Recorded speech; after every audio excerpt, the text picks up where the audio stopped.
But however, Mayor Adams, you are in a different position. You, of course, are already facing serious criminal charges. And Mayor Adams, I assume that you are not going to commit perjury today. And I do believe, though, that you have an enormous amount of issues facing you ahead of you. And it means that your criminal charges are absolutely relevant to us today. Bribery, wire fraud, willfully and knowingly conspiring to commit offenses against the United States. Mayor Adams, you, of course, deny these corruption charges against you. Is that correct? Yes. Yes, Congressman. Thank you. Now, I understand that you are proven innocent unless you are guilty, but you also have, sir, a trust problem.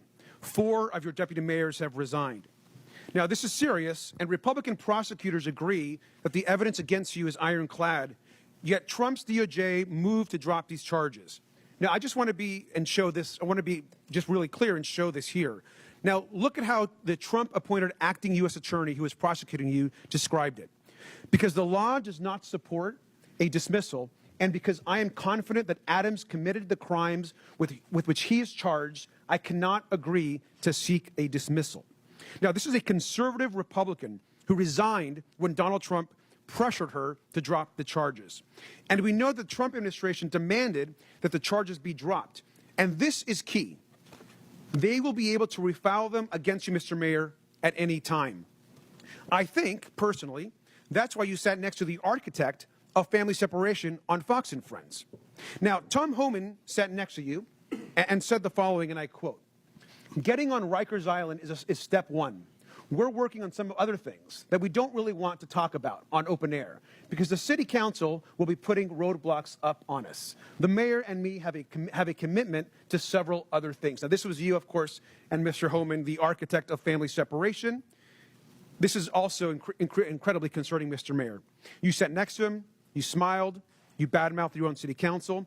Now, Mr. Mayor, we have a right to know if the Trump administration has actually coerced you into agreeing to anything. And Mayor Adams, I also want to be very clear. Are you selling out New Yorkers to save yourself from prosecution? There's no deal, no quid pro quo, and I did nothing wrong.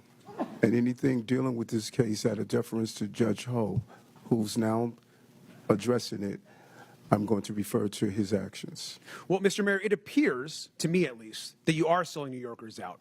It appears that you are working with Tom Homan, who is clearly focused on family separation and deportations and harming New Yorkers and others across the country. Now, every other mayor on this panel is pursuing legal and effective policies that benefit our residents and their communities.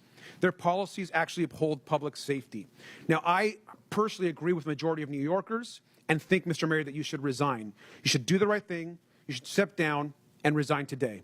And with that, I yield back. Would my friend yield? Would my friend yield? I yield. Yeah. Mr. Mayor, I want to be really clear. Were you pressured in exchange for the dropping and dismissal of criminal charges in your indictment to cooperate with the Trump administration on all fronts with respect to immigration? Did any such conversation take place? I think I was extremely clear. I cannot hear you, sir. I think I was extremely clear. No quid pro quo, no agreement. I did nothing wrong but serve the people of New York City. Thank you, my friend, for yield.